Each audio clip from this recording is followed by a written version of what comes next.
So, top of the morning, people. Top of the morning. I want to talk about Saturday night's main event last night. And three of the people that I watched the WWE for was on the show. So let me get into this. Before I get into that, let me say this. When I watched SmackDown, it just was like another show of we keep seeing the same people in the ring at the same time. We keep getting the same matches. The same, just rematches. Everything is a rematch. Everything is, it's like left arm and right arm. You just can't see one without seeing the other. And it's like repetitive, and it's like, is there any such thing as closure to a feud anymore? Like, what is going on, man? And once again, like example, when I watch Bianca Belair and, Naomi in the ring with all this, 6-person tag match and all, it's like, once again, here they are, the tag champions. They either fighting in a match where the titles aren't on the line, or they're fighting in singles matches. And it's like they're just holding up the women's division just by holding belts, but they're not defending the belts. There's really nothing going on other. This is why in wrestling, when they say this person has held this belt for X amount of days, yeah, it might sound impressive when you add the days up, but when you look at how often they wrestle, okay, it's like, yeah, especially when they don't really do house shows too much. Certain people do house shows a lot less than others. Then you have situation where on TV live we're watching you and you're in non-title matches, you're in tag matches that have nothing to do with the titles, or you're fighting singles matches. What are you doing with the title? Okay, and one of the things about Rhea Ripley, when she had won the title the first time, and then she had injury and all of this stuff leading to her constantly in the Judgment Day's business, and it took away from her because Rhea Ripley would have something going on, and she's like pretty much the mouthpiece of the Judgment Day. And Rhea would end up having a match of her own that night, but nobody really talked about whoever she wrestled. It was always about whatever was going on with the Judgment Day. But in all honesty, when I saw Nia Jax in the ring, I love Nia Jax in the ring. I love Rhea Ripley in the ring. But it was just like, again, man. And usually between the two of them, it's kick out after kick out after kick out after kick out. Okay, 2-hour show, 4 matches instead of 5. That means the matches are going to be a little bit longer, or they're going to have a long segment for nothing, which they did. I'll get to it. And it's like, okay, we've seen these two so many times already. It's just, it was like, here are two of the main reasons that I watch the WWE. And it was like, yeah, we know the cheeks be out when Rhea wrestles, and people she's eye candy to a lot of people and shit like that. Nia Jax, she goes in there, and Nia, the one thing about Nia, I remember way back when people were saying, Nia's dangerous. Oh, she's dangerous. She's not good to work with. This are the fans. These are people that's actually sitting here reading shit, and there's always going to be words between somebody, or somebody don't really care for somebody, and people just pick sides, and she's very dangerous to work with. And I've seen so many people where there were botched moves where somebody could have really gotten hurt badly. And it's just like people they pick their battles, who they want to, they said all these things about Nia, but the WWE kept bringing her back. And the heat that she gets, the type of presence she brings in the ring, they keep using her as like, okay, in this scenario, you got to get through Nia Jax. And then she'll have a feud with someone, she'll win, they'll win, however it goes. But bottom line is, if you took Nia Jax off and you look at who they have, they don't put this kind of faith in other people. And I would rather see Nia Jax in there fighting against these women, then to see these little 5'1" little midget women. I'm just being real, man. This shit doesn't even look believable. You know what I mean? With some of these little female wrestlers, it just doesn't. The way you win your matches, how the chemistry in the matches, it's like I said, it's like a lost art form in wrestling for the most part. And I'm watching the WWE main event, and I'm saying, okay, there's so much that I respect about these two. That I just like watching them in the ring, work, do their job. But man, why are they fighting again? Why? And then you hear the commentator say, "Oh, Nia Jax is still the favorite in the Rumble." And I'm like, this isn't even the match that they should have even had. Rhea Ripley should have faced someone that she's never faced before last night. It doesn't even have to be a new feud, but someone that, even if they're in the Royal Rumble, someone that isn't, you're not going, this person's going to win the Royal Rumble. It's like, come on, man. When you have a tournament, tournaments are different, and this is what I like about tournaments, because when you're fighting for something, okay, you're not going to automatically win just because you're in that tournament. And, even if you lose by DQ or count out or some goofy shit happens or someone cheats or whatever, but it was just, and Rhea won clean, fine. But it was just like, why did this just happen? Why? Why couldn't you find Rhea a new challenger? So Nia Jax, Becky Lynch, not Becky, Bayley, all them look strong going into the Royal Rumble. We just see her go in here and get beat clean, and it's like, I don't understand. People always complain about the booking with every other wrestling company. And I watch the WWE, and I've been watching them since I was a fucking kid, and I'm going, do you not see how biased you guys are? Because if you don't see the flaws in their booking, you don't want to see it. It's by design that you don't see it. Okay? So I mean, the match, it was a good match in terms of we've seen it already. You understand? So I'm like, all right, this is an ice cold start to the show, man. Giving us something we've seen 20,000 freaking times already, man. Sting. There's no wrestler I like more than I like Sting. Man, him and Flair would wrestle. You could say, oh, but they always had, but it sounds like, God damn, again, man, Sting and Flair again. Damn, again. At some point, it's like, yeah, okay, let's move on, man. Let's something else. And there was just no reason for Nia Jax and Rhea Ripley to wrestle last night. None that we know of.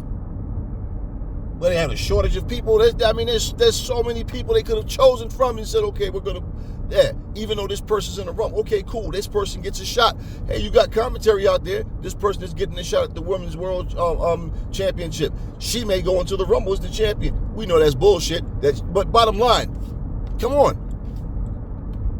That was a match that just did not need to happen. And, like I said, it was like the same. Look, we've seen it already, man. We've already seen it. Okay. This time, though, Nia gets one riptide. She was done. Okay. Cool. All right. Sheamus versus Braun Breaker.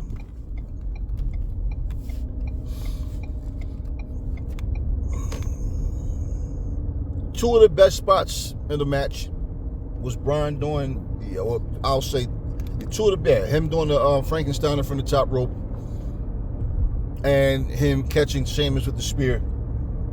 When Sheamus outside the ring, when Sheamus ran and jumped off the steps, and Braun caught him, in midair and gave him the spear. Okay. The match itself was, I don't know, man. And Braun is another one of the main reasons that I watch WWE. And I'm watching this match.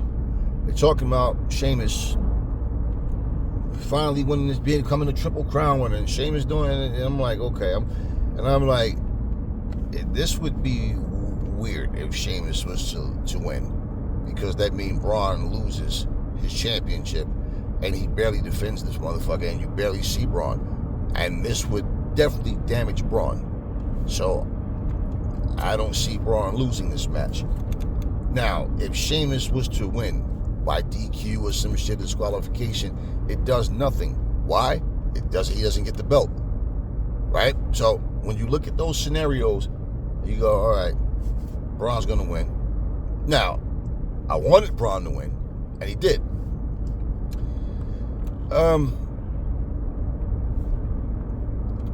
Braun has some things about him, man. Like when he does that running clothesline, the speed that he gets when he does it, like, you know, everything, man. When he hits those ropes, like Braun has, like, he has a presence about himself.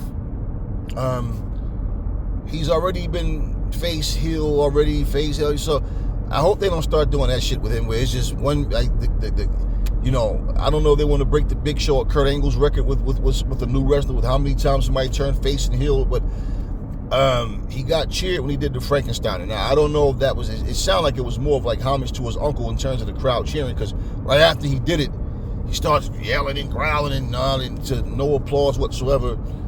And he goes for that spear and he gets the kick from you know, from Sheamus. But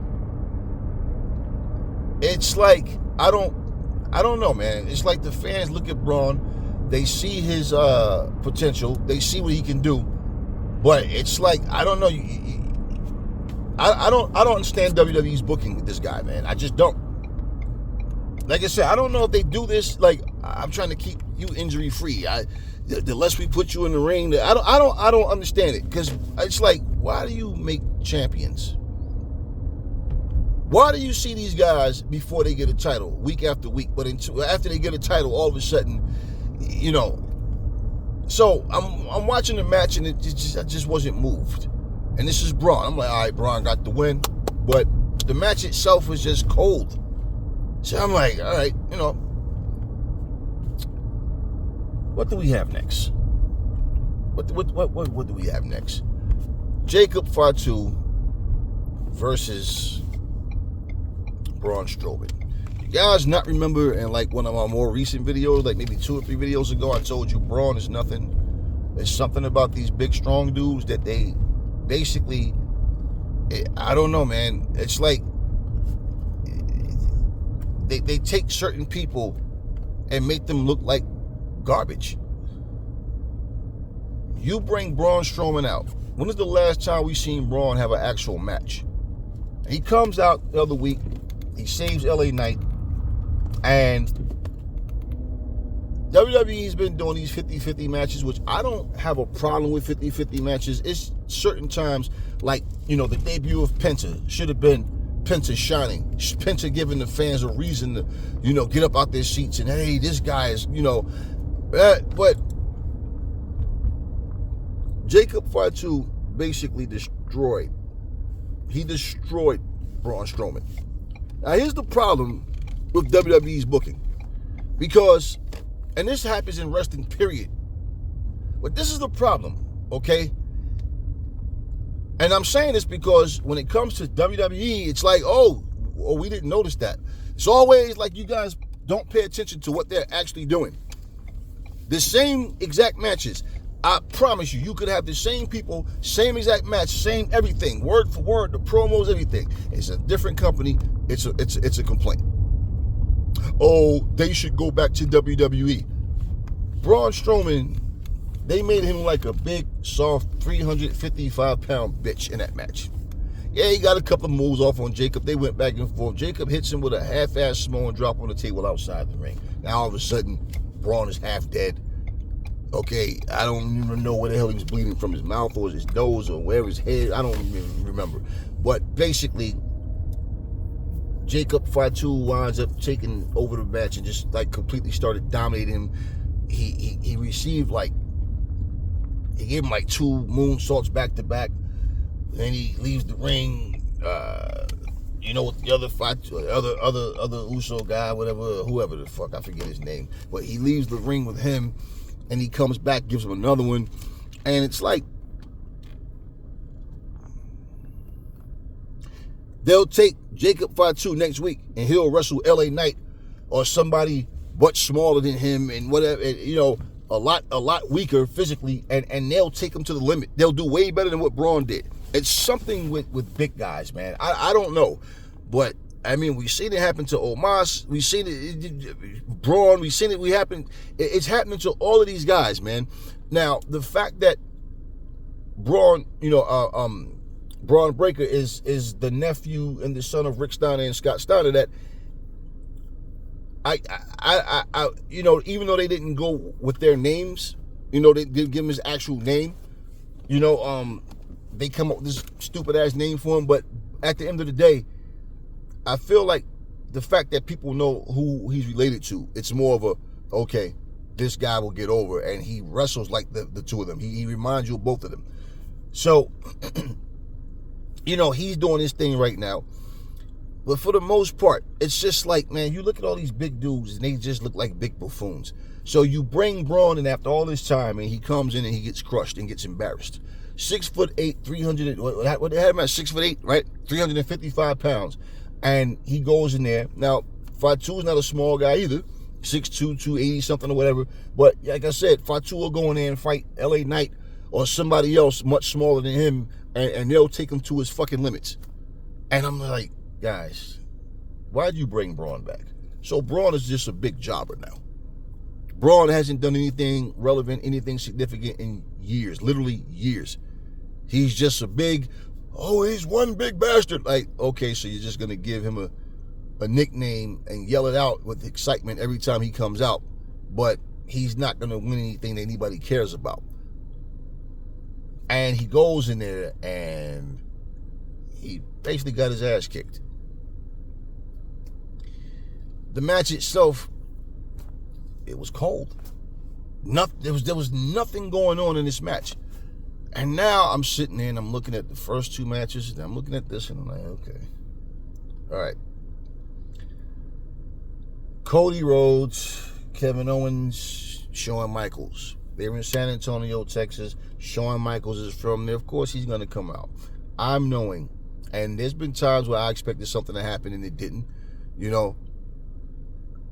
But the predictability is, believe me, I'm far more spot on than I'm not. And it's not so much about I want to predict these things. The WWE just gives you a predictable format. They give you a redundant format. And it's like, so okay. I'm knowing before this segment is over, somebody's getting super kicked. Whether he tries to kick Owen and Owen ducks and he hits Cody by mistake, or whatever it happens, somebody's getting super kicked. Now, I'm watching this segment, and right the very first, as Owen starts talking, he starts talking about friendship and how he cared about Cody's friendship more than he did, and then Cody finally cuts him off and tells him, I'm not here, I don't care about the past and this and that. We're here to sign a contract. Please sign the contract. Okay. He signs the contract. Shawn Michaels decides to say that it sounds like Owen is a little jealous. Then he starts telling Shawn Michaels, you're just like Cody. When things got too tough for you, you quit. And just, and I'm just like, okay. Like, now Kevin Owens is looking like a big whiny crybaby. And he's just saying all these things. Okay, he finally signs the contract. He takes the contract, then the folder it was in, whatever, he just shoves it into Shawn Michaels' chest. And I'm like, yeah, typical build-up. He's going to keep poking fun, keep disrespecting Shawn, and Shawn's going to super kick him, and that's exactly what the fuck happened. And I'm like, Shawn goes, there's nothing left but to suspend the two belts up in the air. I'm like, why? Okay.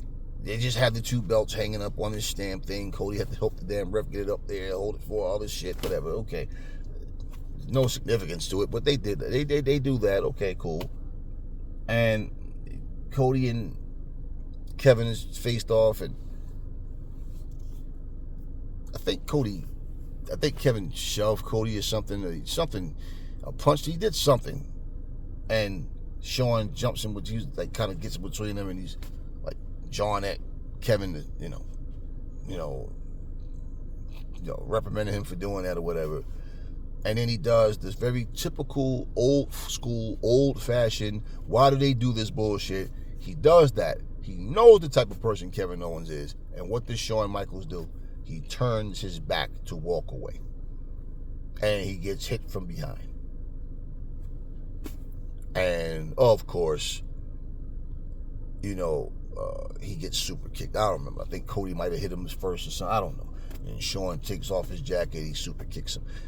Yeah, way to go to make Kevin Owens look like a really weak bitch going into this title match. And it's like this whole night was just feuds, just matches we've seen already. Matches we've already seen. And nothing new. This didn't feel special. See, Saturday night's main event, a Clash of Champions, like a show that you have that's not a week-to-week thing. This is the whole purpose of shows like that. It's like pay-per-view quality matches on free TV. Let's say it that way. That's pretty much what it's what these shows. These shows either end feuds or birth feuds. Okay, it's not like a feud can't continue from here.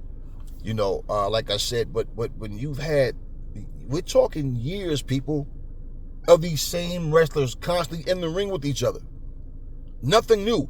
It felt like another version of SmackDown with just a different ring and a different, it's the same shit. Jesse Ventura's there. I'm going to be honest with you, man. The commentary in wrestling now, I miss the old face and heel commentary. I really do, man. First off, WWE doesn't have a sporty feel to it. So the fact that, you try to have this whole, let's treat it like an actual sport. It's just not, the feeling's not there. And listening to Jesse Ventura talk to these guys, it was like, yeah, like when and this is typical Jesse. They counted 3. The ref should not have counted 3. He already counted 3. You could not change it. And I'm saying to myself, that's what the fucking fans saw. That's what we all saw, right? This day and age, commentary will go, and it's a 3 count. No, man. No, and they'll go along with the whole, he kicked out. No, that was 3. That was 3. But the whole heel, I'm picturing Bobby Heenan's voice in my head. I'm picturing Shivani and Jim Ross together. I'm picturing, and I'm like, yeah, but this is not anything new. This is exactly why. When AEW first started, and Excalibur's energy was so different, and people, I don't like how he yells. I love that shit because his energy is also matching the crowd's energy. I wasn't, Gordon Soley was he did his thing and his time was his time. But I was never really a fan of that laid back style. It's suplex, rolls him up, snap air, throws him to the ropes, clothesline, goes to the ropes, leg drop. I was never really a fan of that shit, that style. Excalibur, Taz, and these guys, they had their shit was, and it's like, why tone it down for what? Because you got a bunch of little wimpy complaining guys who, what the fuck does his voice, what is he hurting your eardrums? Like, the difference, but the whole good guy, bad guy type of commentary style, I've always liked more, man. I'm not talking about when they make up stupid shit like saying things like, I was in the back in the locker room before he came out and the Undertaker cut his arm on the locker and his blood was blue. Like, seriously? I'm not talking about that. It's just really like, honestly, I watch this show, I watched this segment, and it was just so predictable. But at the same time, you got Kevin Owens looking like a little weak bitch. Nobody expects Kevin Owens to win this match. So he's going to go into this after being super kicked by Shawn Michaels, clowned and embarrassed. If he wins the title, right? for people that celebrate it, just means deep down inside they wanted Cody to lose because they were already bored with his championship reign. Cody does not defend his belt. Man, if you go back and watch when Adam Copeland was champion, when John Cena, these motherfuckers were like wrestling every fucking week. They were coming out every week, man. Cody barely comes out. When he does come out, he comes, like I said, with his little Easter suit on, and he goes and he talks and talks and talks and talks. And it's like, we already understand, yeah, you're a traditionalist, you love wrestling, and your dad was this and that, and we get all of that, man. Cody used to cut great promos. Now it's just they're depending on this to carry him over. Like, I don't know about the rest of you guys, but I don't sit up and go, I can't wait to hear the promo from Cody tonight, or any other wrestler for that matter. I mean, I've heard people complain like that bullshit video, the self-destruction of the Ultimate Warrior. Then they end up making a follow-up video to correct that shit because they know that they were just being biased and talking shit about Warrior and trying to make it like he was just the most trash wrestler ever. Now, you definitely can't say that and not put Hulk Hogan in it, because that motherfucker he didn't have any more moves than Warrior. And like Chris Jericho said, I think at the end, he put it together nicely where, okay, his style, his style worked for him. No, he wasn't the most technical, but goddamn, is there one particular style that we're all supposed to have? No. But yeah, I mean, when the Warrior gave a fucking interview, man, his intensity was like, you know, his voice, the shit he would say, and like Chris Jericho said, if you didn't even know what the fuck he was really talking about, it still was like, this motherfucker's crazy. Like, you wanted to see the match. These promos are just like, I don't know, man. It's like all I see and hear is a bunch of whining and complaining and crying about shit. And it just felt like you're hearing the same promo over and over and over and over and over. Like, everybody is like manic depressive. They all have like mental health issues. They're all super sensitive. They have anger issues. And it's like everybody has the same fucking character, the same personality. It's like, it's like either you're a spoiled, whiny, immature brat, or you're some little bougie, I'm better than you, I'm supposed to be a face, but I have like the cadence and the persona of a heel. It's honestly like, it's like you're not even watching grown men and women. It's like you're watching a bunch of kids. I remember Bully Ray said something, and I agree with that. And this was about the WrestleMania where The Rock, when pretty much when he got this shit slapped out of him by Cody up there on that stage that night. But Bully said something, and I said, damn, it's funny because I'm thinking the same thing. He said, The Rock made everybody else on that stage look like a little kid. And I'm like, I was thinking the same shit. Like, yo, it's like The Rock in a room with siblings and shit, with his sons and nephews and shit, whatever, trying to keep peace in the house or something, and then he finally gets pissed off. It's like the back and forth, just the back and forth banter is not enough, y'all. It's not just insulting people and making little smug facial expressions and calling people bums and trash and get them off my stage. It was just like a bunch of little kids up there, and I'm like, wow, yeah, that's exactly what I feel like when I'm watching. I'm watching this show, and I'm like, this segment was ice cold, man. Another ice cold segment. Like, damn. Okay.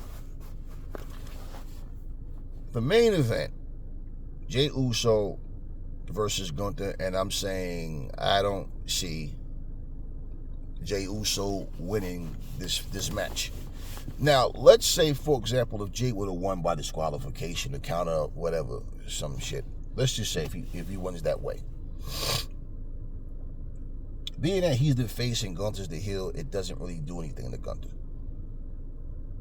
You know, and heels will lose and still celebrate at the end, you know, because they still got the belt. Yeah, I got this, and, you know, yeah, you know, whatever. Okay, but bottom line is, Jey lost. He lost clean. And Gunther had this expression on his face as if like, I don't know, like as if he's proud, like he was impressed by Jay or something. I don't know.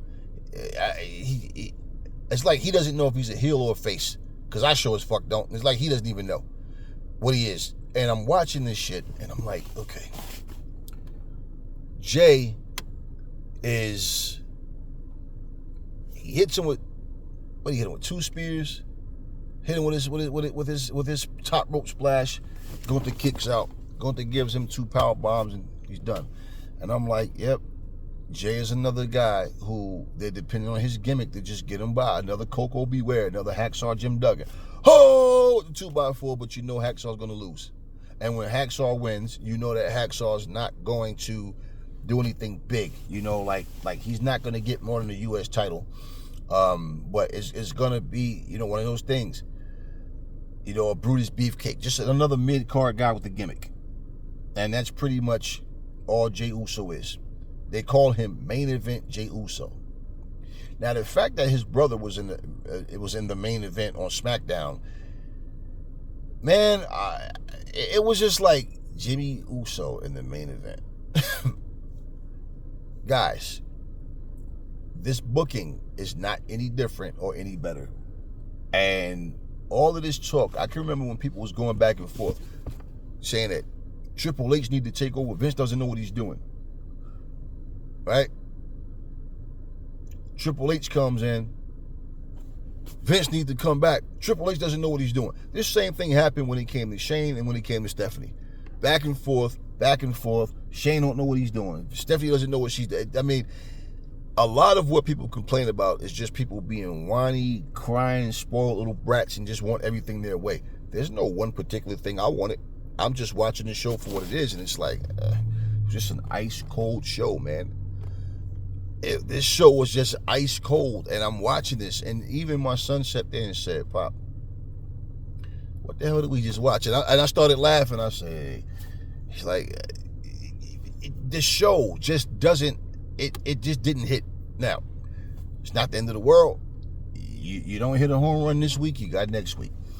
But this being a show where you're supposed to have a different feel from watching the weekly programming, which you want those shows to be solid, but this is, like I said, this is supposed to be like a pay-per-view quality type card whenever you watch a show like that. I didn't feel like any quality pay-per-view card. This felt like any other night. It just felt like just any other night. And it really, honestly, the crazy part about it, man, is like the fact that they're comfortable with just giving you these fights we've already seen, people we've already seen, to where even if you take Gunther and you take Jey Uso, their chemistry in the ring was so sloppy, man. It was nothing about this match. It wasn't not even so much that it was sloppy. It was just mediocre. There was nothing, and I'm like, this is the main event on the main event. I don't feel like we got anything special. To be honest with you, man, out of that whole card, damn, I can't even pinpoint anything as being a solid match. I gotta say, Rhea Ripley and fucking Nia Jax had the best match out of the fucking night. That whole, and this is like, again, how many times have we seen Rhea and Nia?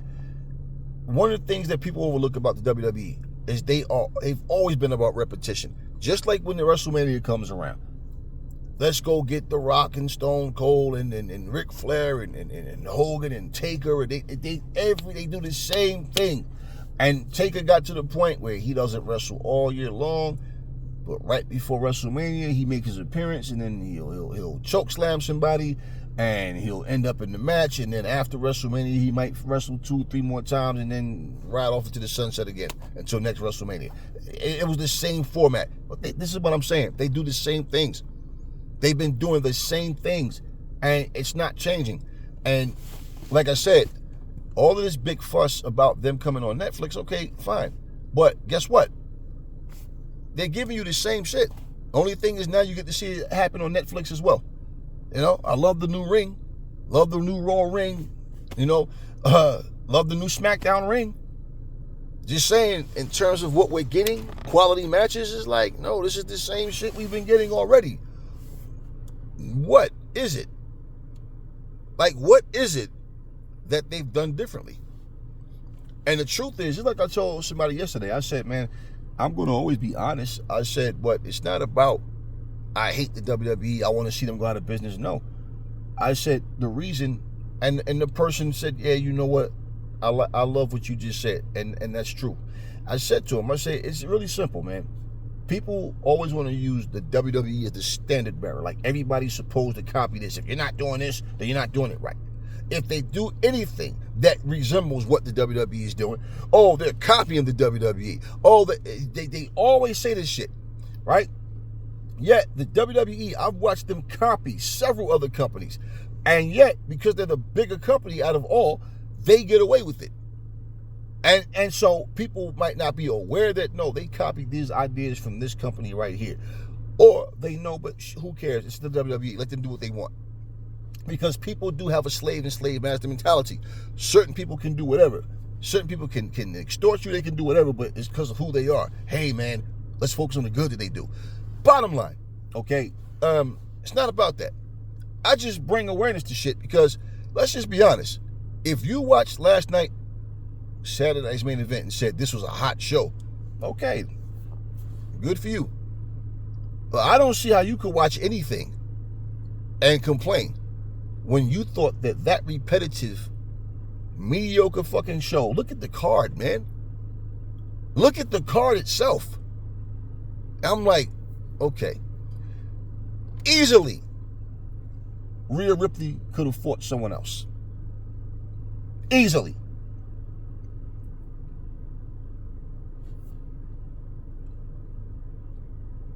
I didn't have a problem with Braun versus Sheamus.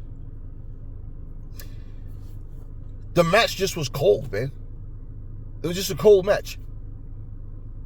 I didn't have a problem with Jacob Fatu versus Braun Strowman. It was just a cold match.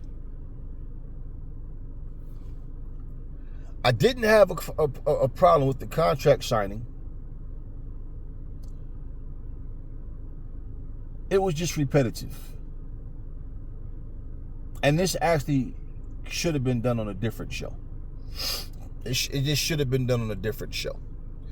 And this way, the main event could have had more elements to it than just what it had. Like, that could have been another match or a different type of segment. I don't know, man. But it was whatever. I'm not here to tell you what they should have did. They should have did this one. What they should have did, he should have known. But I'm telling you, this repetitive format, man, it's like we keep seeing the same things over and over, man. Everybody says the same shit week after week. It's the same things. Now, they did what they did, and it was a cold segment. Now, Gunther versus Jey Uso, for that to be the main event of Saturday night's main event, and it was a cold match. It was just cold. There was nothing going on. I failed to see what's special about Gunther, man. Like, I don't understand. I don't understand, like, why certain wrestlers are even looked at to be put in certain positions. I'm looking at Gunther and I'm just like, I'm watching him wrestle and I'm just like, what does Gunther do? You wait, so Gunther can hold a belt, he can be world champion, but LA Knight can't? Like, I really don't understand what they see in Gunther, but hey, that's who they went with. And even for the matchup itself is just like, really? But if they would have been able to put on a solid match, I mean, let's just be real, man. You got people, look at how talented Chad Gable is, but you go stick him in some bullshit fashion that's nothing but a bunch of goofballs. Look at how talented Ivy Nile is, but you go take her, same thing, stick her in there. Otis actually had the fans behind him, but you make Otis a big goofball. I watch all of this and it's like, what happened? How, like, what actually happened? Now, tell me you don't see my point. Even like, look at Ivy now. Look at her skill set. Look at her body. Look at her. She's short, but look at her. And you tell me it looks more believable that Liv Morgan can beat fucking Rhea Ripley, but Ivy now can't? Like, what is it? What is it with... Here's my thing. You should never see Rey Mysterio fight and beat a guy like Braun Strowman without getting his ass kicked, having to use his speed and get around. But once Braun gets his hands, there's no way. Okay, like there's ways he has to. You know how Batman is not going to ever beat Superman without kryptonite because he's a human and Superman is okay. Bottom line, it has to be, it has to be some things that happen. And I feel like storytelling has become extremely lazy, where let's just put a match on and, oh, it's Rey Mysterio. No, there's no way. I mean, you got Braun Strowman versus Jacob Fatu. And you mean to tell me that this is what you guys see in Braun Strowman? Nothing but a big mid-card guy, man, like I said before. I'm watching this shit, man, and I'm like I said, man, it's like watching a ring full of kids. These segments are just weird. I mean, even Bianca Belair, man, like, she wasn't on the show, but, like, her and Naomi, even Jade Cargill, man. Jade was a fucking killer when she was in AEW. She was a beast, man. Now she's just a bougie. She went from being a mean, stuck-up, I kick your ass type person to a little stuck-up, bougie, sedity actor. Like, it's like all of them have the same fucking character, man. It's weird, man. I mean, I watched Chelsea Green on SmackDown. She comes out with Piper Niven. And I'm like, so Chelsea wins a belt. Now she's just going to come out wearing the belt every week, acting like some little... She reminds me of like you watch a show like Mean Girls or something. Like, she just has that little snooty but goofy like mentality. And it's like they don't even take her serious. And I feel like with Chelsea, it's more like Chelsea Green, people are happy that she finally got some gold. Because if you've been following Chelsea, you know she's always in a major role in terms of being in somebody's corner, interfering in matches and shit like that. But she could never win a big match, right? So she finally wins. She wins a title. Now it's like she went from pretty much chaperoning, being like, the little corner piece, so to say, for Piper Niven, to Piper Niven being that for her. Same thing, snooty, complaining, whining. Like it's. I really don't understand. Like what happened to where everybody has to be a goofball in wrestling? Everybody has to be snooty and sedity and stuck up and childlike. Like I don't understand this. But look. She's going to wrestle Mia Yim. Hopefully, Mia Yim finally beats Chelsea Green and finally get a freaking title, because I'm so tired of seeing the two of them wrestle each other. I'm sick of seeing Piper Niven and Mia Yim is another. I always liked her when, back in her, even before she came to TNA. I used to watch her in the independent circus too. Okay, way before she was Mi Chin. But I'm watching this like, man, how many freaking times do we have to see these rematches, man? Like, why? And here's the thing. What if she beats Chelsea Green? Does that mean that that's the end of it? It doesn't. It's like, can she finally just win a title? And then if she does, WWE, don't do the typical shit. There's two ways that the WWE goes with people in Mi Chen's situation. One, they finally win the title. Everybody's, you deserve it. You deserve it. And then they lose that bitch 2 weeks later. Or they turn her heel. And that's the only way she can keep it for a lengthy amount of time. Storytelling has gotten lazy. You see, I know WWE fans have gotten used to this long-term storytelling, but the people that's complaining now about the short stories being too, it's like, see, this is that bullshit though. Who wants to fucking hear a long-ass story that leads to nothing? Then you find yourself in situations where you drag this story out, you've milked it as many ways possible, and then just when we think it's done, you guys wind up wrestling 5 more times. Like, no. This is what you're seeing right now with these long stories that just never end. They don't know how to put the nail in the coffin on the story. So let's just keep dragging it out. Mi Chen needs to finally beat Chelsea Green. The sad part about it, it just goes to show you Chelsea Green, this was just like a pity title reign for her. Let's just give it to her out of pity. Why? What has Chelsea Green done with that belt since she's had it? She's brought no prestige to it. A belt is just fucking material. There's nothing that she's done that you even give a fuck about other than she finally won. So, you know, it's like, let's fatten her up so Mi Chen can get the belt from her. That just goes to show you, though, they don't see Mi Chen, and they definitely don't see Chelsea Green, but they don't see her the same way they see a Bianca Belair or Charlotte Flair or Becky Lynch or Asuka. They don't see Mi Chen that same way. She's been doing all of this just to finally get a sub belt, not the main one. See, and that women's intercontinental shit, see, let's look at things for what they are. Let's look at what they are.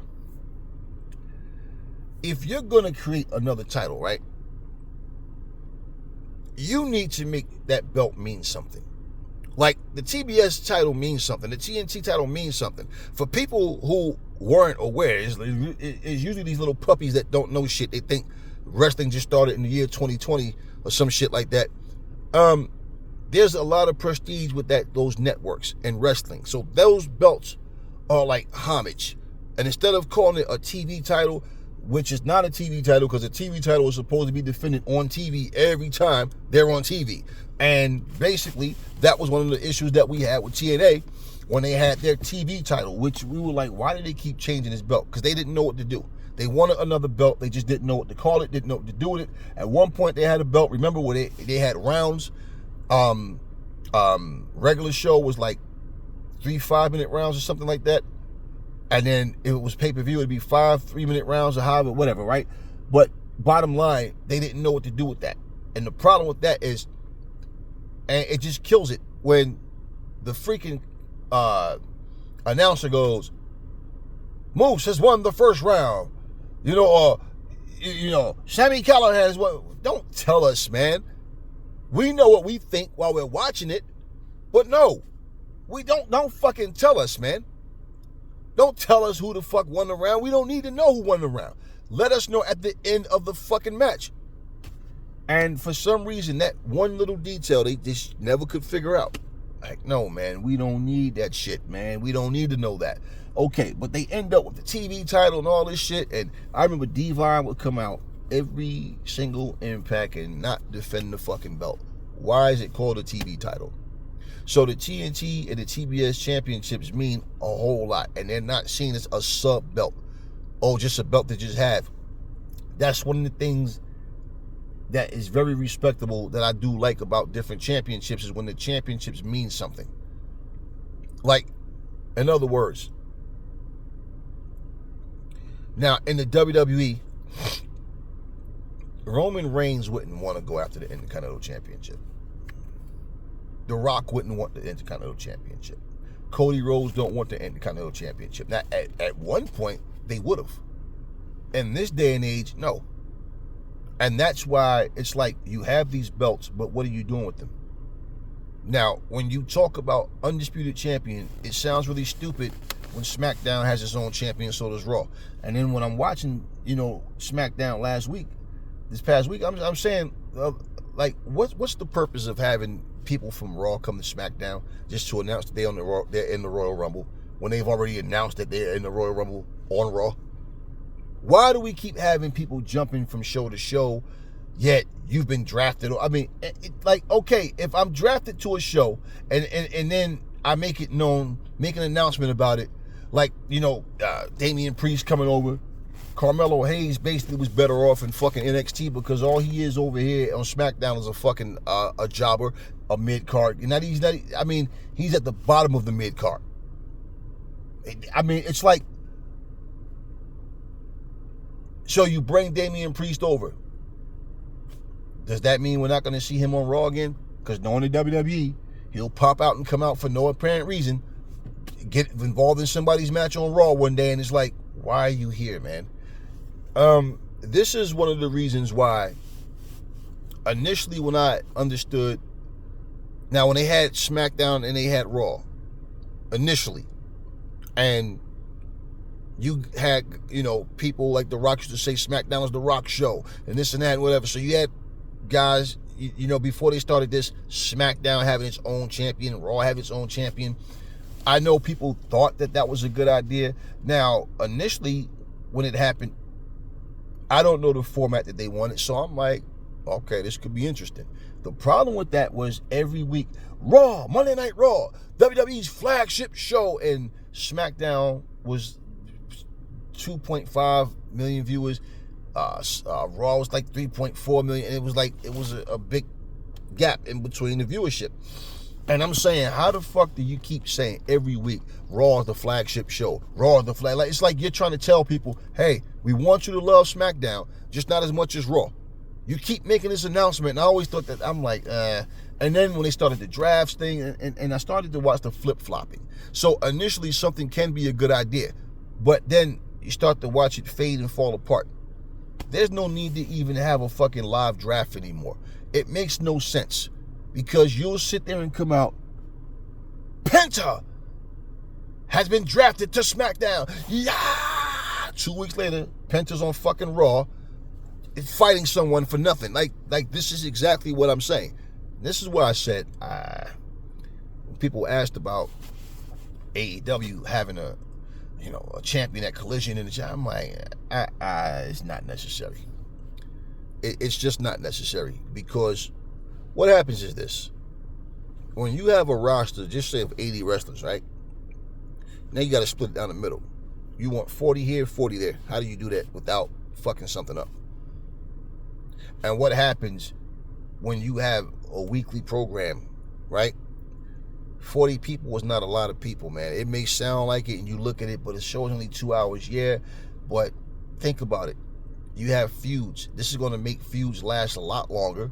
This is going to make feuds get to the point where not only is it repetitive, but when the feud is over, somehow, some way, those wrestlers will hook up again and again and again, even if there's gaps in between, because the roster is just not full enough. And then what's going to happen?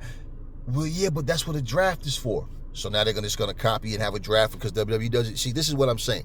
That's why I said whatever one company does doesn't mean another company has to follow. So we want to see difference. Now, a difference in every company. Now, my thing is, when I'm watching, what Raw and SmackDown is doing, and like I said, people just keep popping up, from one show to the next, and it's like, you make it known that I'm the Raw champion. I'm this. Why are you on SmackDown picking fights with people? Now, let's just think about how little sense this makes. I have been drafted to Raw. So now I am on the Raw roster. Okay? Now, all of a sudden, Jacob Fatu is on SmackDown. He's been drafted over there. And all of a sudden, Jacob Fatu and his fashion is jumping, beating up on Cody Rhodes. Now, I just happened to be at Raw that night for whatever fucking reason. I mean SmackDown, even though I'm drafted to Raw, but I happen to be in the building in case they jump Cody. This is what I mean with this child logic of storytelling. Like, why the fuck are you? Why are you there?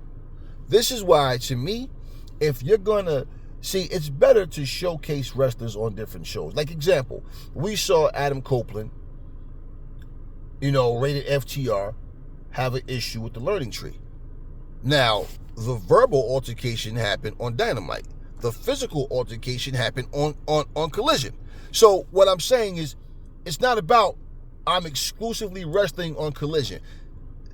You have to, look, you have to understand, when it comes to putting shows together like that, the one thing you don't want to do is keep giving people the same shit over and over. And this is where people think star power will overcome people's intelligence. Sadly enough, it does in a lot of cases. This is why when people speak out and say, nah, this show wasn't what we thought it was going to be. Oh, man, they're hating. Oh, but what about, like, shut up. This has nothing to do with what, no, shut up. The show was ice cold. It was ice cold. SmackDown was ice cold. And I'm like, we got nothing but a bunch of rematches. How do you start off Saturday night's main event? With a fucking rematch. Rhea Ripley versus Nia Jax. I love them both. That's two of the main reasons that I even watch the WWE. But, like, goddamn it, can we see Rhea's cheeks jiggle against somebody else? Huh? Can we see Nia Jax in BBW mode jiggling her big booty in front against somebody else? How about that? Because you guys keep saying the same shit week after week, but then you guys don't understand that. And what I mean, the complaints about, well, this now, I thought this problem, but then, well, she could have, well, I don't know, well, I like her as champion, but then it's like you realize, okay, I'm bitching about the WWE. I'm not supposed to do that because I keep talking shit about AEW. So now if I'm being honest about the WWE, I'm making AEW look good, right? No. Stop comparing in terms of this show is better because of, or that show is better, but this show sucks. Well, they did. No. It has nothing to do with that. See, companies like AEW, TNA, who have been, under scrutiny from people just saying shit just to say it. People that don't, I've even seen people in comment sections say, I've never watched any AEW, but I'm just talking shit because that seemed like that's what everybody's doing. LOL. And I'm like, a bunch of goofies.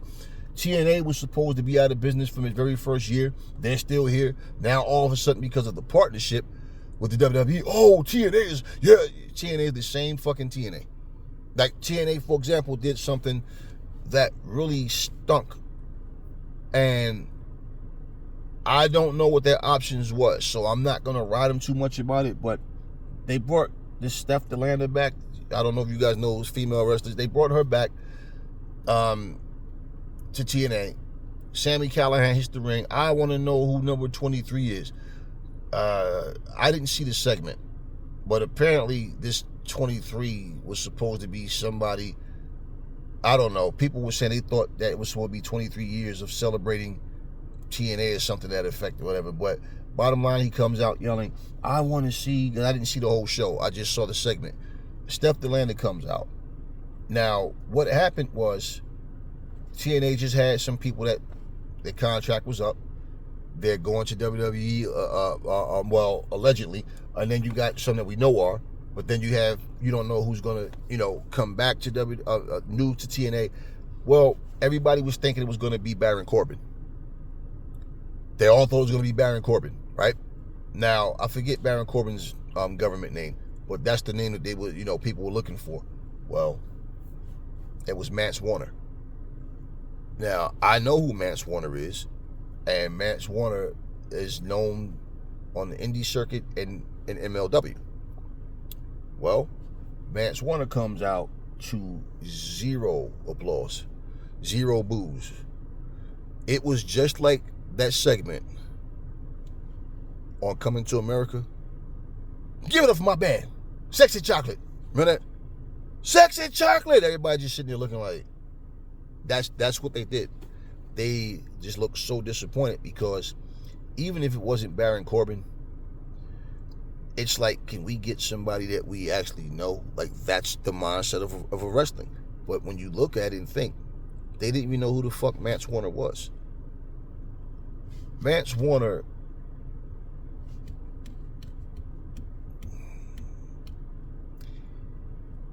he's one of those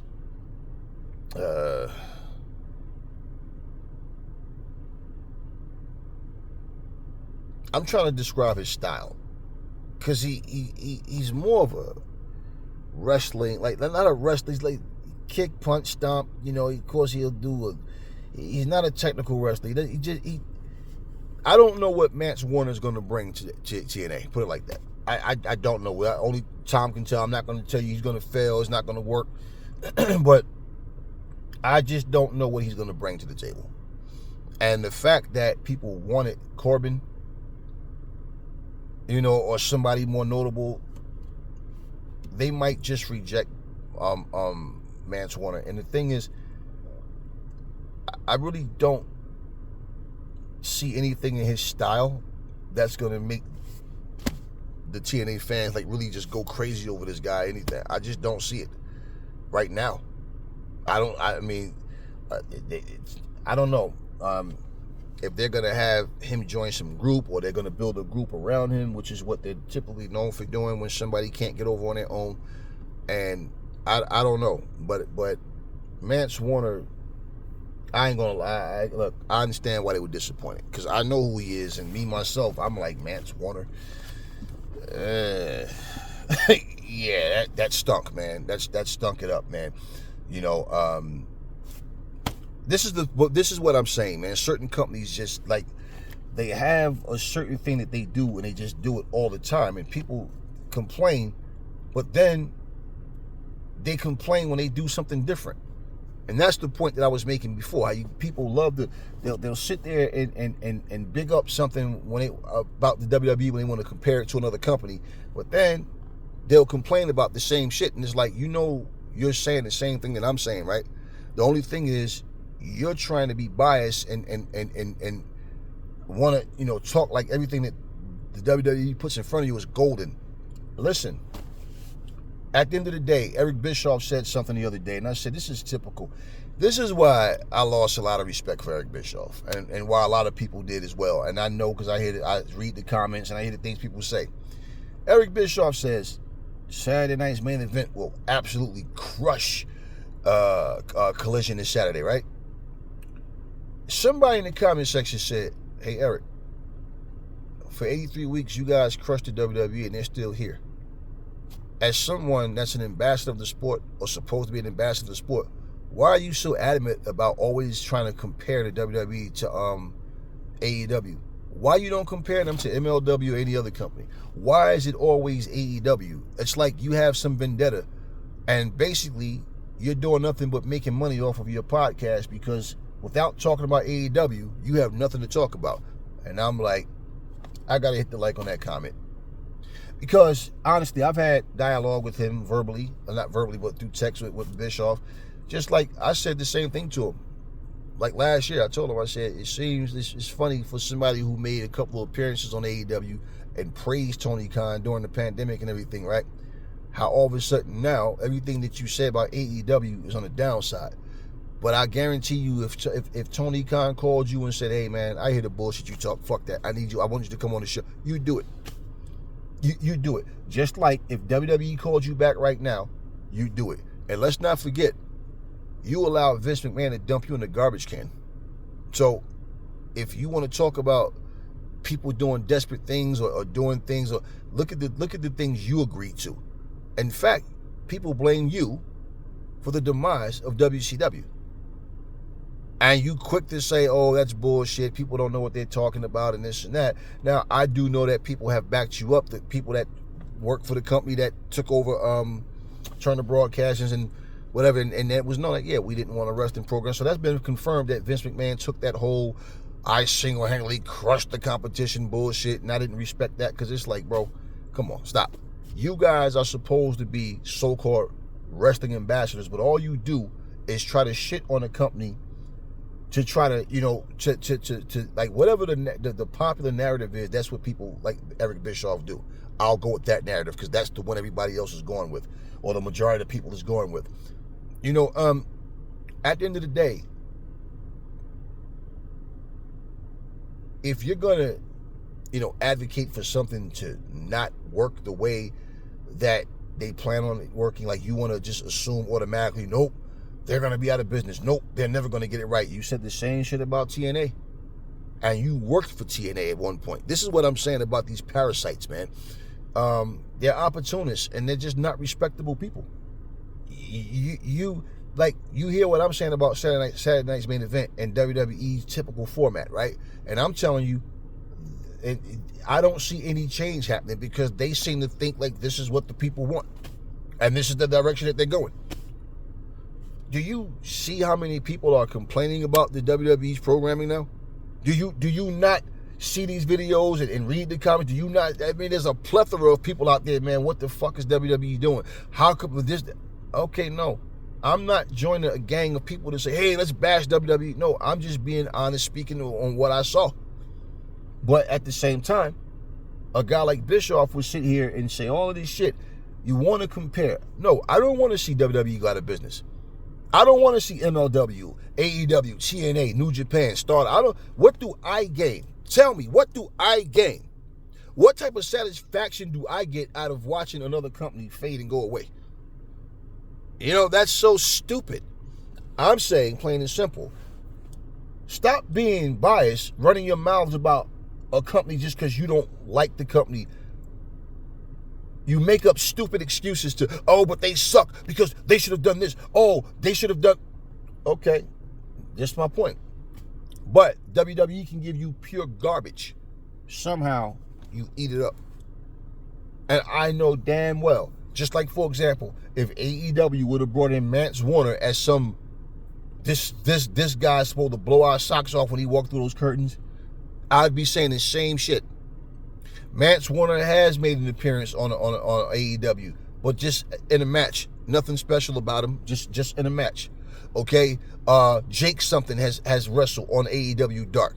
The Motor City Machine Guns came out on an episode of AEW. In fact, what's funny is I have an article, I could post it up in the community section, that Anthem Sports came to Tony Khan in 2018 and was trying to sell TNA to Tony Khan.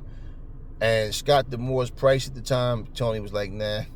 Because, for one, and this is what people need to understand, to purchase TNA at the state that they were in, it was going to take more than just a Tony Khan to purchase it. See, because why? Even though Tony's a multi-billionaire and could afford it, it's like TNA wasn't worth it. You got to understand, TNA was having crowds of 150 people. TNA was having, honestly, after the pandemic, it was crowds that they were having that it had the pandemic vibes, right? So TNA, Tony knows, like, the stain that TNA had, he have his work cut out for him. And you got to be able to get wrestlers to come in because who they had already, it just wasn't worth it, man. Now, when he worked with them, you got these idiots that want to criticize TNA. I mean, AEW. It's like, bro, somebody said AEW embarrassed them. Have you not seen what the fuck happened when TNA worked with them? The only difference is AEW, WWE announces a partnership, and then that there's people that's leaving TNA to go to the WWE. I mean, Jordan Grace is the TNA Knockouts champion, and she fucking lost to Roxanne Perez. And they only had a handful of people that they worked with that they brought over. Are you shitting me, man? What the fuck did TNA do special? The only thing happened, people like Cora Jade. Look at these people that are Wendy Chu, people who are not champions, never won a championship in NXT at all. Up and coming mid-carders. That's who the fuck Jordan Grace was wrestling against. No main roster, no SmackDown, no Raw. Rock came out and said to Ethan Page, see you on the main roster one day. Yeah. And I know all these people felt stupid that was talking about, yeah, but such and such beat Becky Lynch and she's on the main roster, but NXT is also a product of the WWE.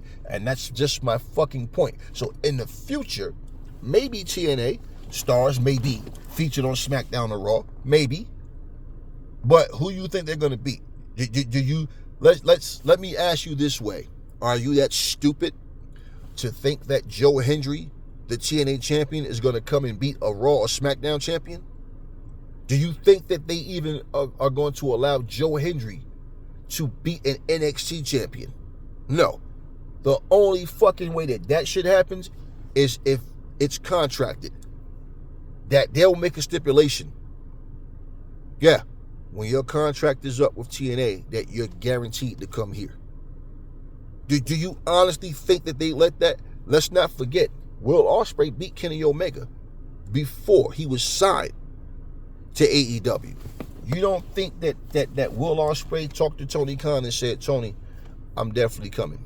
Which is risky because words don't mean nothing. But you don't think that there was some type of talk about a stipulation? Hey, we want you on the roster, because that would be completely stupid for Tony Khan to have fucking Will Ospreay, who was at New Japan, beat Kenny Omega, but never come to actually be a part of the actual roster. See, that's the only way. Because Vince, WWE would be stupid as well to do the same thing. We have a partnership with TNA, but we're going to let, Joe Hendry beat our champion. No, that's not going to happen.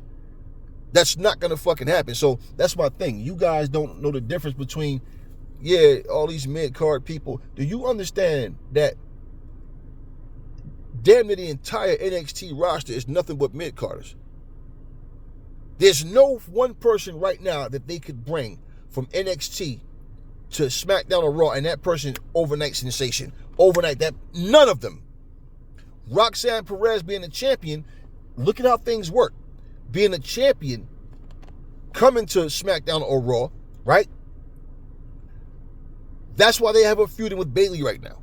And if you see Bayley's win-loss record, you can see she's probably going to beat Bayley the first time they wrestle. Now, even if Bayley does win the first time, eventually Roxanne Perez is going to beat Bayley. Because when I look at Roxanne Perez, what I see in her, at least right now, they're big on her. Look at how long she had the title, right?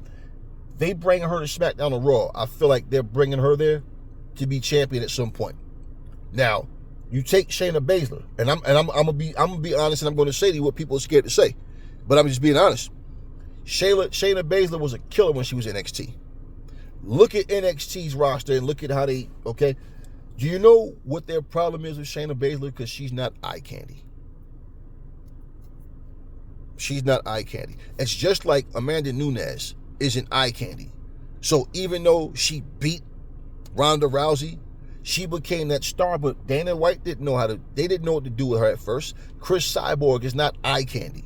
Ronda Rousey was doing photo shoots and everything, Sports Illustrated, she's on magazine covers, all that stuff. It's like, how do we do this with Amanda Nunes? And Amanda Nunes doesn't have that sex appeal. She's more manly, like tough, like masculine, like, okay? This is my point. It's other things other than just what they do in the wrestling ring with the WWE. So for that matter, right? They went from bra and panties matches to they had a certain look that they wanted you to have for them to put you on TV. Stacy Keibler could come out with a fucking lollipop in her mouth. Tori Wilson could come out with a fucking lollipop in her mouth, skip around the ring, and have people cheering and going crazy, and they couldn't wrestle that good. You understand what I mean? So the whole point to that was what? They went from that to actually getting women that can actually wrestle and teaching people to actually learn how to wrestle, right? So when you look at that and you look at how it evolved, right? You look at Shayna and go, yo, Shayna really can go, though. Why are they doing Shayna? Because Shayna's not eye candy, man. I'm telling you. Look at this shit that they've done with them. Look at what they've been doing to them. And Shayna can wrestle. Zoe Starks can wrestle. Now, the other one, I always forget her goddamn name. She's supposedly the leader of their little group. She's all right, man. she's not that good. But my point is, why is she the leader and not Shayna Baszler? Why? Why did Shayna Baszler beat Ronda Rousey just to become a mid-carder again? She never elevated. It was like, let's be spiteful to Ronda Rousey and send her out of here with the loss to Shayna. And Shayna Baszler never elevated, and she never will. More than likely because the WWE don't see value in her. And that's what people are failing to realize. Now, let's look at Piper Niven and let's look at Nia Jax. 2 BBWs. But Piper Niven, even from her outfit, look at her at Doudrop, look at her as Piper Niven. Nobody's looking at her like that, man. Do you know how many dudes is like, yo, it's something about Nia Jax, man. You know how many people I've heard say that? Read comments. So, Nia Jax, in fact, at one of their recent events, Nia Jax, I don't know, put in a search and pull it up right here on YouTube. Somebody in the crowd yelled out, Nia sucks. And Nia said something about, to the guy right there that said I suck, she said, for your information, she said, I suck and I swallow. And the crowd was like, oh, right? I remember Nia Jax went for a fucking leg drop on the apron. And the person moved and she yelled, oh, my asshole. Do you know how many people, do you understand what I'm saying? The psychology, the shit that people do, the thing, even the angles, like when a woman is on the floor and the cameraman get that, do you understand? When she does what they call the stink face and all that kind, do you understand what they're doing? So, Nia Jax is one of them BBW chicks that dudes is like, yo, I would bang the. Do you understand what I'm saying? Nobody's looking at Piper Niven like that. I mean, hell, China had dudes looking at her like, yo, she's big and muscular. And back when she was doing it, it wasn't too many people looking like China. You understand what I mean? And people was like, have you ever heard somebody say they want to bang Nicole Bass? So it's what I'm saying. It's certain people that you look at, you see, and it's like, okay, what do you see in this person? Why is this person getting such a pull? Why? A lot of these things have something to do with it, and it all doesn't make sense. That's why I say I'm like, I don't know what it is about certain people, but hey, man, listen, if you can perform in the ring, and if you got good mic skills and all whatever, it doesn't work for everybody, man. And that's why I say, man, like Chad Gable has all these fucking skills, but like Chad Gable's a fucking joke, man. Look at how they use Chad Gable.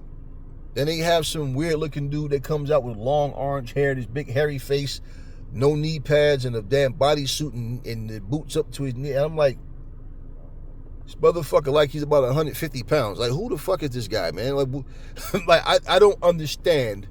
I really don't understand what they see. And if it's about, we're trying to promote everybody to get them some shine, just by sticking them in the ring as a mid-carder, and because they have a weird fucking look that's supposed to get them over, like, I don't, listen, like I said, the show is ice cold, and what they do going forward, we'll see, but my thing is, people they won't be honest when they know that the WWE throws a fucking stink ball and it just explodes over everybody and everybody smell it, but you got those people going, oh, it was a great show, yet you complain about everything else that any other show does. Now, that being said, for all of the people that's complaining about what WWE is doing right now, they're booking it. See, here's how this goes. For the people that the WWE have working for them, that check social media, that read all things WWE and just look at, this should help anybody to hear what the people are saying, look at their product. Now, for trolls and idiotic people, I would ignore those motherfuckers because they just say shit just to say it, okay? But bottom line is, there's things that we can all look at and say, you know what, that's a good idea right there. You know what, hey, but bottom line, I'm not alone on this, and there's a lot of people that watched the Saturday night's main event and was like, what the fuck is this shit, man? What did they just do tonight? What? It didn't feel special. It didn't feel like pay-per-view quality. It just felt like another SmackDown. That's what it really felt like, another SmackDown that they just put together with just a different ring and all that, and they brought Jesse Ventura in, and that's about it. But even like I said, just hearing Jesse versus these modern day commentators is like, yeah, man. Yeah.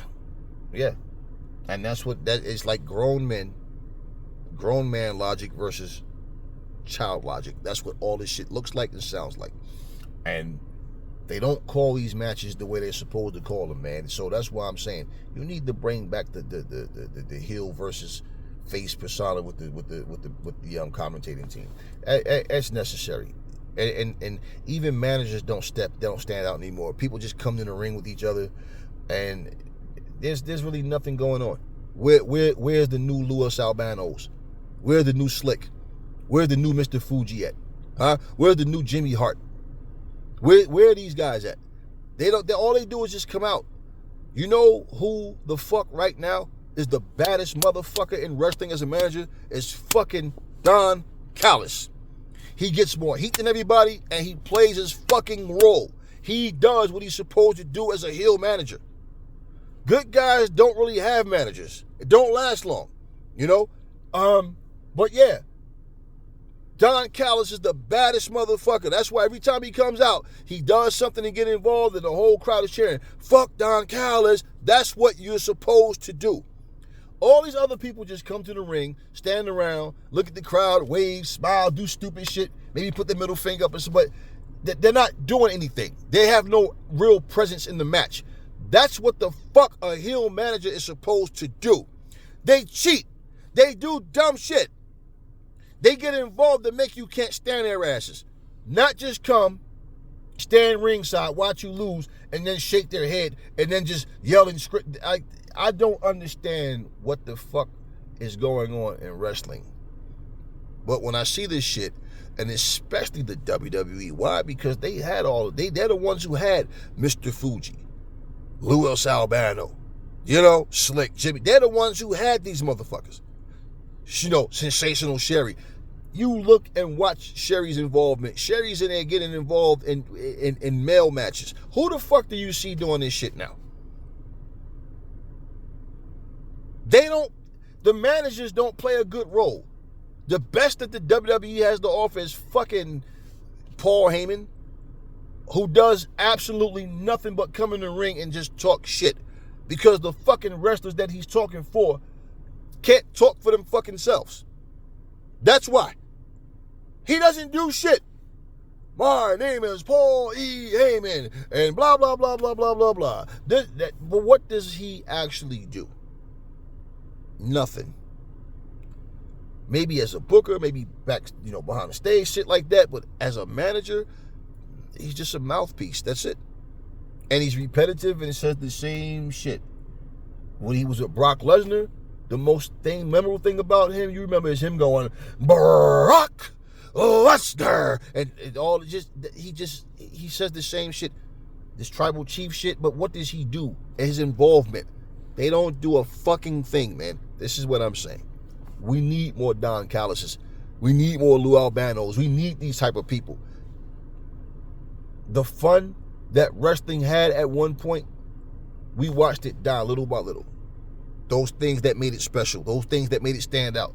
Where are the good guys? The good guys are still stupid, because like when the bad guys are beating the fuck out of a good guy, it always take them to like after the beatdown, after the motherfucker have been bust open and stomped up, that's when they run out and try to make the save or whatever for the most part. But those things in wrestling, man, you should remember these things, man. As a company, and hey, we need to get people like that back involved, man. Taya Valkyrie, she gets involved in it when her what's her name? Deonna Purrazzo comes out. Shit. Let her wrestler be on the outside of that ring, and you see a fucking, Taya Valkyrie's not on there putting boots to her or choking out or something. That's what you're supposed to do. That's why this is why I say I don't even understand who's heels and faces anymore in terms of what they're doing in the ring a lot of times. I don't understand how wrestling has got to this point. And all these so-called wrestling aficionados just don't know how to say, hey, man, we're going to bring this back. You know what? We're going to take this. We're going to take that. We're going to combine that. It's just like, let's just put people in the ring and wrestle. No. And I'm talking about the WWE, because when other companies are doing these things and people go, oh, that's so old school. Bro, what the fuck is the purpose of a manager? What the fuck is the purpose of a heel manager? If you're not going to do any heel shit, all you're going to do is just go stand ringside or sit at the announce table talking, but you're not going to actually get involved. It makes no sense, man. You know, MVP is far more valuable than a guy like Paul Heyman in the ring, because MVP can get in the ring and wrestle. Paul Heyman can't. Paul Heyman can't even fucking fight. So that's all he does, though.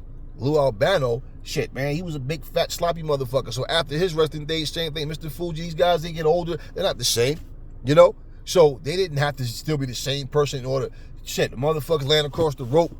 Mr. Fuji would take that fucking cane and run and crack that motherfucking head. You understand what I'm saying? So Shelton Benjamin and Bobby Lashley has MVP. MVP is not only a great mouthpiece for them, okay, but he doesn't have any repetitive little, let me just say this. No, he speaks about what's happening at the present time, which I'm cool with that.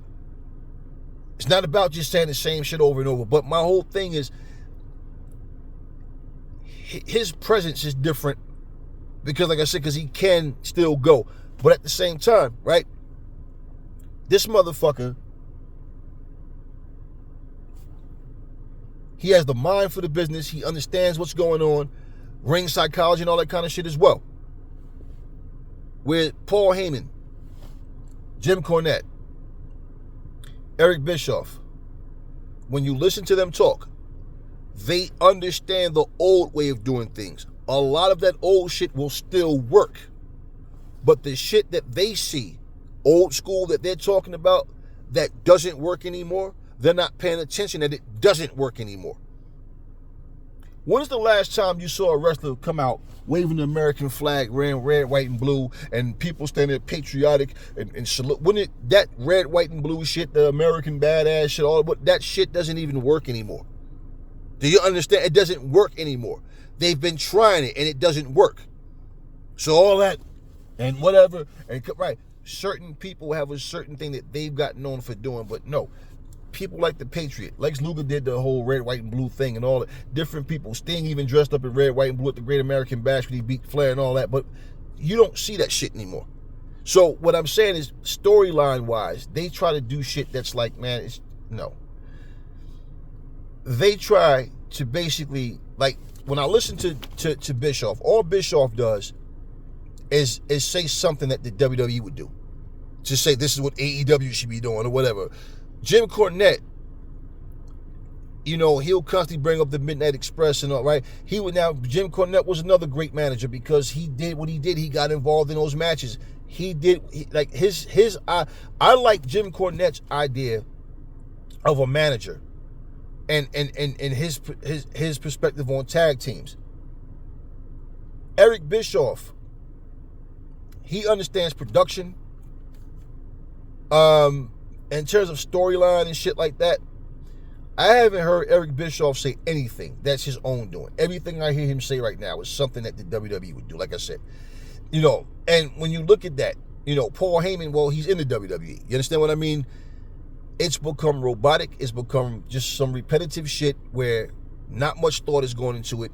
It's a childlike logic, and pretty much the show could be so much better if they weren't so goddamn lazy. Right now, what you're watching, I challenge anybody to go pull up some old 80s wrestling, to go pull up some now, be honest with you, I already wasn't crazy about the Attitude Era. But the Attitude Era definitely stood out better than this bullshit. And you go and look at any of that. Go look at some old WCW Nitro. Go look at the NWA. Just go back and look and just watch from bell to bell. And watch something more current, and you'll go, if you're honest with yourself, you'll go, yeah, I wonder why they stopped doing that. You know what? It was far more interesting then. Damn, tag teams looked like tag teams back then. You know what? the promos were more on point back then. No. This shit that they're doing right now is just like, the promos are the least. Like I said, I like the whole package, but most of what we hear right now and see is it's not pulling people in. And one of the biggest things you'll notice is characters. Wrestling characters. They all seem to have the same personality, the same temperament, and it's just nothing that sets them apart that stands out. So the best thing that you can do is have some solid wrestling on your show, because the characters just don't pop anymore, man. They really just don't. And when they have a character that stands out differently, they don't know how to use them. They don't have trust in them that people will actually like this wrestler. I don't know. It's just too much of the same thing. And this is why wrestling as a whole doesn't stand out the way it used to. But when it comes to you taking the time to take each wrestler and let's see, what can we do for this person? I mean, there's no more honky tonk mans. You know how bad we wanted to see somebody kick the honky tonk man's ass? Because I looked at him like, man, he's doing his job. We wanted to see him lose so bad. You know how bad I wanted to see Sting and Luger beat Flair. And, you know what I mean? Like, these people make you really, like right now, do you know how bad the fans want to see somebody get their hands on Don Callis and finally, like, really whoop his ass? This is how it's supposed to be. That motherfucker gets nuclear heat when he comes out. And that's what I'm talking about, man. Like it people just don't it's a lost art form. They don't get it. They really just don't get it, man. I'll tell you what. Do you guys remember Bunkhouse Buck? They used to wrestle in WCW. Okay, that's who Mance Warner remind me of. He looks like Skinner, but his ring tactics is like Bunkhouse Buck. He's just like a wild man. He's not that big. He's not a big, like, you know, just, but he's just Mance Warner, man. You know, and it's not that he I don't know, man. I don't know. It just amazes me how people do this whole, they bring somebody in new. I don't know, maybe because of what happened, what PCO just did, that TNA had their backs against the wall, where it's like, man, we got to come up with something, and maybe that's the only person that was available. And it sucks that way, because it's Mance Warner. To bring him in that way, now it's a lot of attention on him, like, the fuck, but it's disappointment, so he's gonna have to deliver. It's probably better that they did it this way, though, in terms of doing it instead of dragging it along, because once again, you don't want a Black Scorpion Sting situation where you're anticipating someone and then that person that you're anticipating comes out and it's the same type of effect, like, what? But yeah, and this is the type of shit that I'm saying with wrestling, with contracts, and like, who knew PCO was going to do that stupid shit? That's something that happened. Is like, okay, all right. But in terms of the new digital media championship, what I would have done, right? Thinking, like, looking from what we see, I would have had a new belt made, which they did, and I would have come out and I would have addressed that shit, you know, due to the actions of what PCO did, right? This title is vacant. And then I would have had a tournament for the vacant, you know, digital media championship. She comes out and says she's the new digital media champion, and then brings out Mance Warner. So that part made no sense to me. Like, okay. And this is something that TNA's been doing, and it's like they're sticking with this shit, man, where they're having men fighting women for championships and shit like that. And honestly, this digital media championship, for it to really mean anything, I mean, you know, hey, men versus women, women versus men, men's championship, women's championship. Like I said, one day you're gonna have men in the ring fighting for the Knockouts championships like Eric Young did, which was he was supposed to be the comedy of TNA, and I wasn't even crazy about that stupid. I didn't even like it when he did it. But what's the purpose? What's the purpose, man? Now we're just gonna have dudes in there beating women, women in there beating dudes, men struggling to beat women, women in there dominating men. Like, man, it's really a stupid concept. I never liked this concept, but hey, man, this is what they came up with for their digital media championship, and it is what it is. But in closing, hey, man, Saturday night's main event was ice cold. And we know the storytelling hasn't been the best in the WWE, but WWE needs some new feuds. And not to start new feuds to make them last for 6-7 months long, man. Like seriously. It's too much that's going on. There's too many people here. This is why the people are being used the way they are. Because you see, when you have these feuds last so long, there's other people that you're not getting to see. Then all these other matches are just filler matches. It's not like people can say, yeah, but the longer the feuds, the better, because that way other people have better win-loss records. No, they don't, because other wrestlers are wrestling different people. It's just that the matches don't really mean as much. They're not having as much attention on these other matches. And these long feuds, it's not necessary, man.